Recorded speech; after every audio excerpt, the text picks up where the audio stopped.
Is there any data that actually says that faith is helpful in mental health?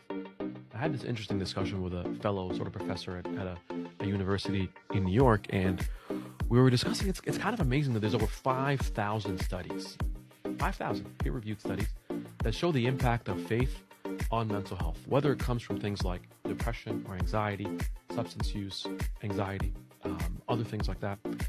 And there's a correlation, but here's a key part that maybe we may not always think about is faith as a general topic can have one more nuanced layer, which it could be protective or it could be a risk factor.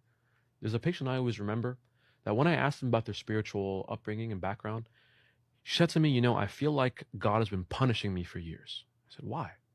He said, I feel like God has been punishing me for something that I did a long time ago, and that he's like actively after me.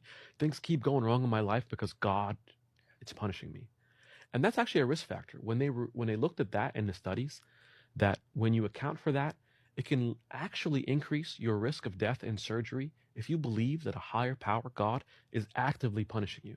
So we want to unpack that and say, if you believe the God of the universe is targeting you specifically, that's a tough thing to carry around. And conversely, it can also be if you have a positive belief about God, a higher power, and a faith community, it could really be encouraging and a source of support for you.